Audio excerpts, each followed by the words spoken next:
Oh, hello guys, welcome back. And I'm not sure why I'm finally telling you this. I told patrons a long time ago. I have not been wearing makeup because I was having reactions. So I haven't dropped makeup willingly. I was having reactions. I threw it out. I got better. I have the eyeshadow and everything. It was a brand of lipstick. So I threw it out. I got better. Then of course when I got better, I'm like, I want my lipstick back, but it's gone. It was those penny lipsticks. I'm not saying it's a bad company because what was that? I'm not saying it's a bad company because a lot of companies people seem to be able to use it, and it's a pretty well known company on YouTube. I'm not going to say who it is. Queebest. And I'm sensitive. There are some makeups I can wear for a while, then I develop a sensitivity or allergy to them. But it is what it is. So just so you know, if you're missing the black makeup and everything, that's why I developed an allergy to the lipstick, and I'm like, well, I had the earrings go, had the lipstick go. I'm going to lay off the eyeshadow for a while, so that's why. But I wanted to get that out there because it's important. We're going to go into talking about Lilith a little more. Because somebody pointed out, and I think we all have this, depending on how we see her. A lot of women have, or any gender have, a problem working with Lilith sometimes because they have a relationship with, depending on who you ask and depending on what lore you believe, Satan, Lucifer, or Asmodeus. And I feel Asmodeus waiting for me to remember his name. Also several others. But it depends on which lore you read and which relationship that you feel, yes, I feel that's an actual relationship. She's pretty cagey. She'll answer yes to any of those. She'll answer yes to any of the above. So it's not like this person's right, this person's wrong. It might be they're getting different insight. It might be whatever. Anyhow, um a lot of people have pointed out on the channel before to me they would love to work with Lilith, but they're afraid she'll be jealous. In my experience, and this is my experience only, she's very empowering about your relationships. Like, say it would be Lucifer or Satan. And you have a relationship with them, even a romantic relationship. She is going to be the first one to be very empowering and be like, okay, this is wonderful, but here's the traps you have to watch out for. And the traps are for ex-Christians backsliding because you are now seriously involved with Satan or Lucifer. So they understand if you backslide because they understand all the programming you went through, and they understand you were literally programmed that this is the being that's going to drag you off to the bad Bernie place. They understand that.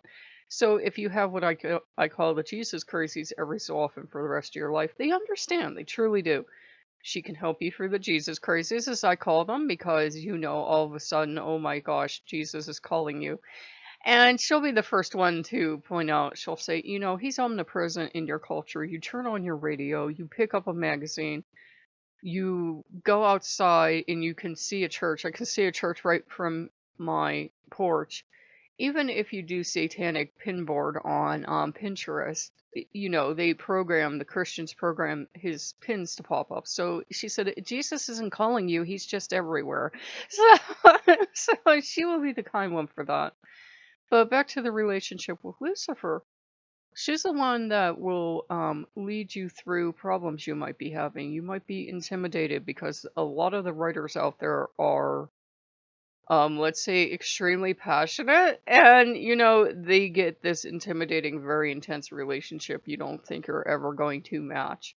You don't have to match that. You don't have to look like that. It doesn't matter if one woman's talking about going into ecstasy or one man saw visions of something and what you're honestly doing with Lucifer is baking cookies and watching Netflix. It really doesn't matter. Every relationship's going to look different. And she will teach you to form a relationship that's extremely honest. Like this morning, I know it sounds silly, but in this house we play Ghost a lot, obviously. And even the Ghost it's not a joke band, but it's meant to be fun. It's not real satanic music. It's meant to be fun. They do not seriously worship Satan.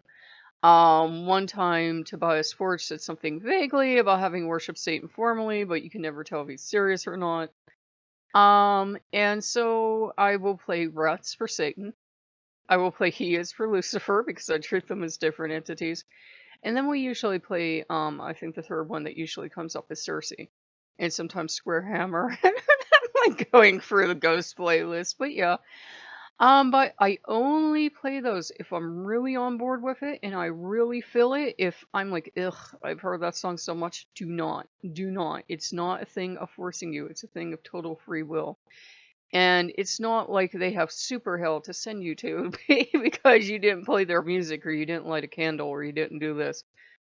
They are gods, demons, whatever term you prefer, that believe in free will. They do not believe in you didn't do what I want, so I'm going to smack you around with divine punishment. They're not going to do that to you. They're not.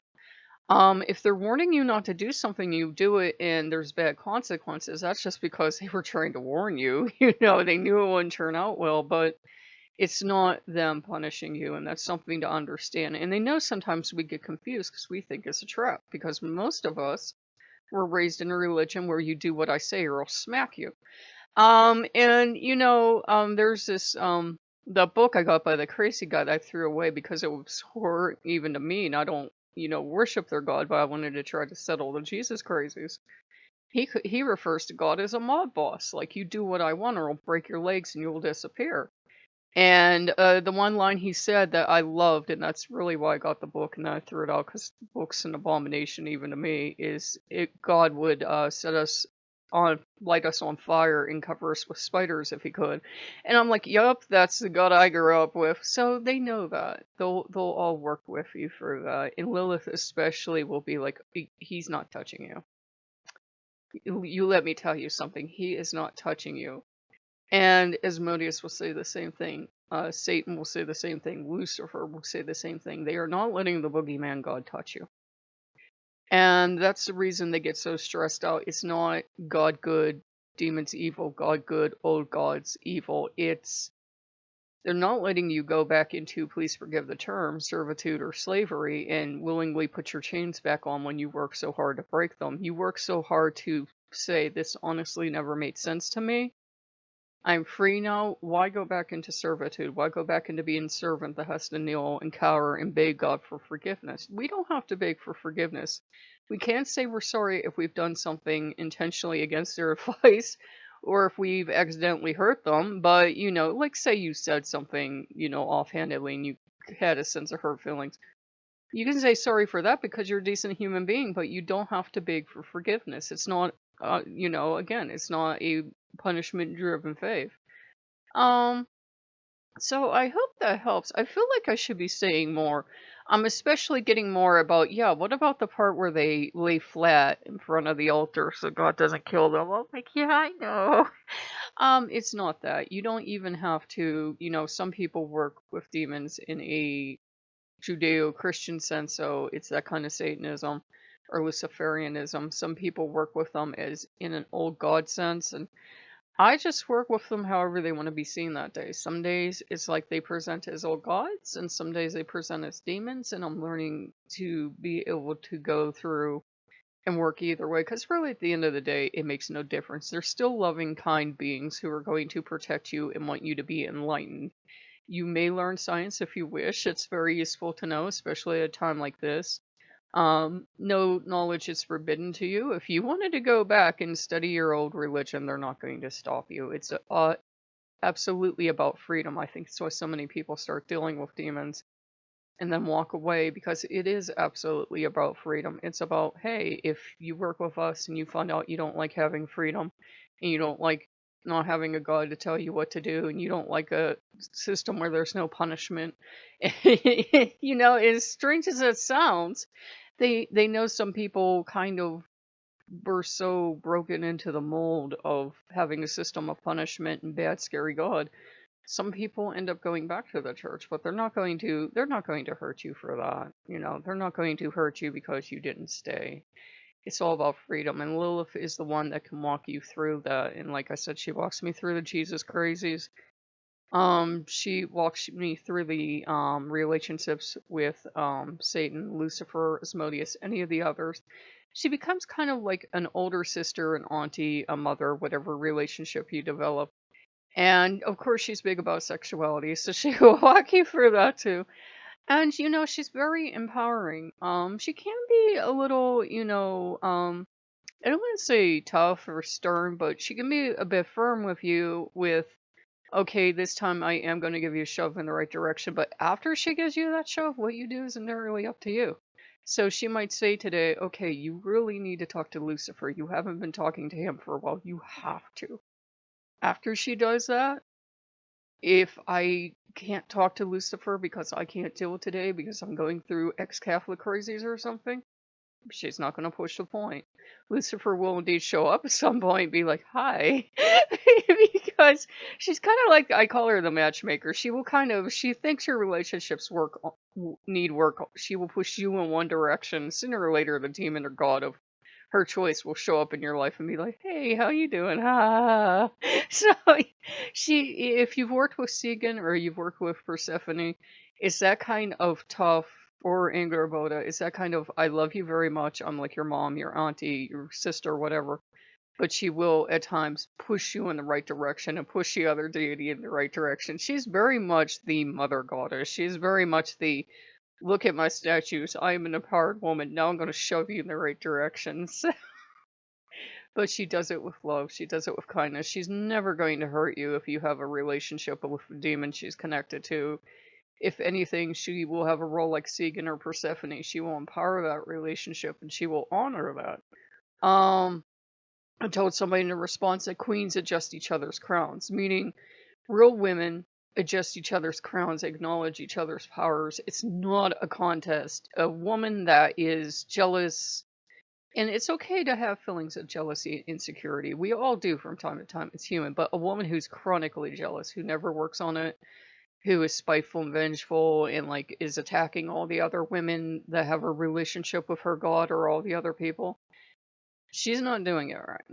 She is not. You have to get to the point where you are empowering other women or empowering any gender that has a relationship with your deity, and you have to get to a point where you support one another, because that's what real queens do. They empower each other. They're not niche like this. I'm getting back here. It's not something something Jersey Shore, something something. So yeah. So I hope that helped, guys. I feel really empowered and good today because, I noticed like a little blip when I stopped wearing the lipstick, but I was having an allergic reaction, and I do have a fluff ton of lipstick, I do, but I'm taking a little bit of time to heal because, I have allergies already, and one of the things I read about if you have a lipstick allergy, if you are pretty good and then you put lipstick on and then all of a sudden your allergies act up, that's actually one of the allergic symptoms. Plus you can get like, you'll like notice like a weird line or something around your lips or something. And it was kind of hard to understand all the symptoms because they were kind of written vaguely. But yeah, I was having a lipstick reaction and I was like, well, I know my body. If it doesn't want jewelry and doesn't want lipstick, eyeshadow's going to be next. So I dropped everything for a while so I can heal. So if you guys like what you see, like, comment, subscribe, and I will see you later. Bye-bye.